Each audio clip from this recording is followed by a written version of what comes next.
Big O notation. As we have seen in the last lecture, we have some examples with big O notation.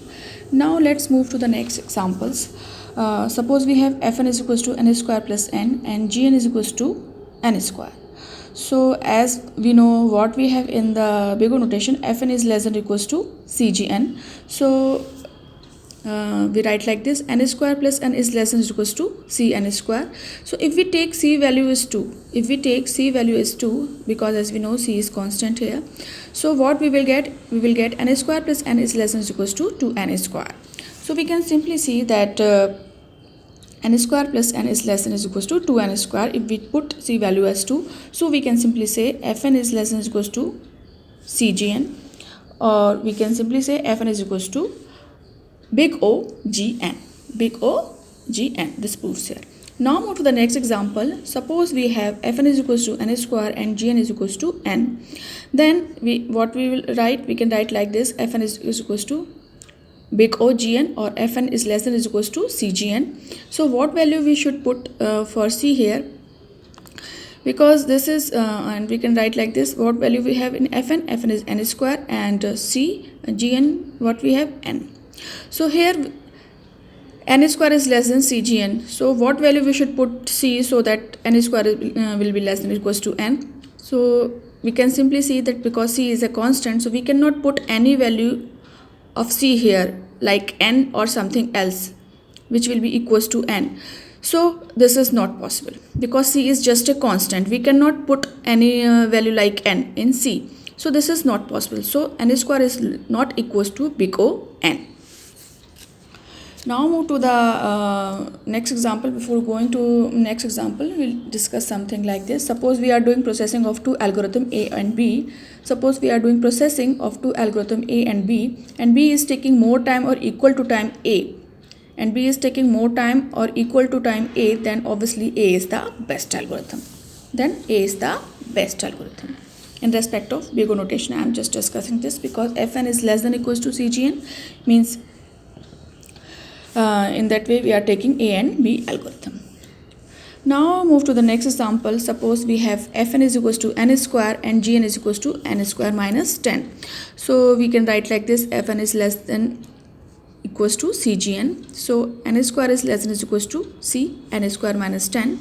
So if we put C value 2, then what we will get? N square is less than equals to 2 n square minus 10.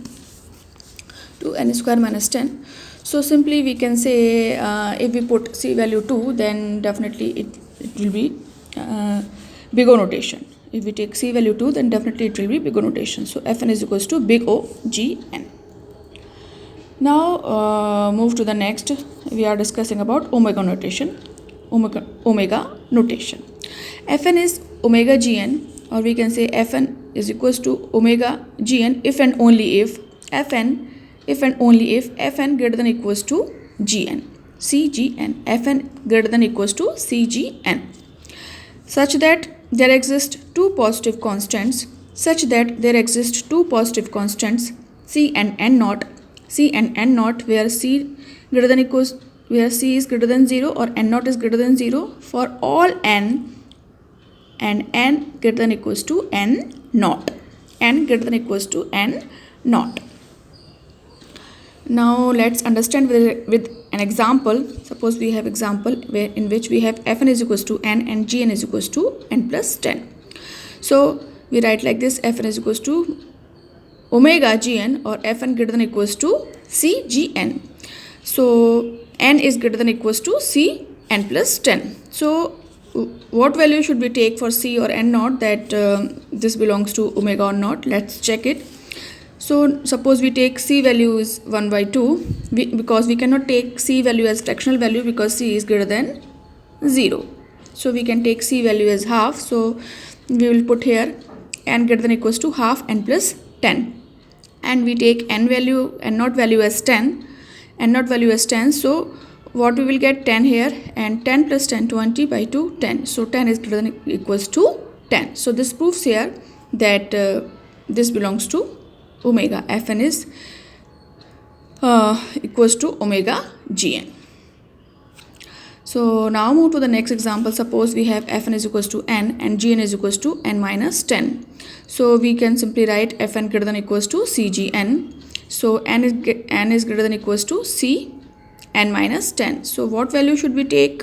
Suppose we take n value is 1 and c value is also 1, then what we will get? N naught value is also 1 and c value is also 1, then what we will get? 1 greater than equals to 1 minus 10, because this will be minus 9. So definitely this proves here that fn is omega gn. Now move to the next example. Suppose we have fn is equals to n and gn is equals to n square. Fn is equals to n and gn is equals to n square. So how we can write like this? We can write like as we know, fn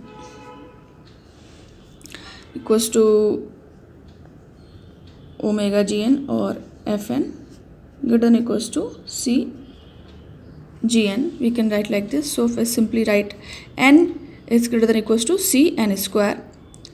So n is equals to c n square, because fn value is n and gn value is n square. So now we can simply see, because this is n square and this is n, and we cannot take c value as n because c is just a constant, so it cannot possible that fn is equals to omega gn, or this is not possible because c is as a constant value and we cannot pick any value equals to n of c.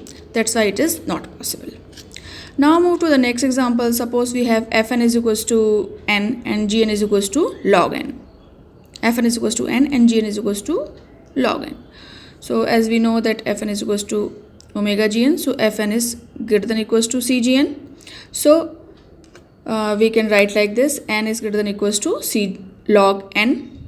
And here if we take c is 1 and n naught is 1, then what we will get? We will get 1 is greater than equals to 1 log 1. And we know that log 1 value is always less than 1. Log 1 value is always less than 1. So definitely this proves here that fn is omega gn. This proves here that fn is omega gn. So these are some examples in which I am discussing about omega and big O notation. In the next lecture, I will discuss about the theta notation.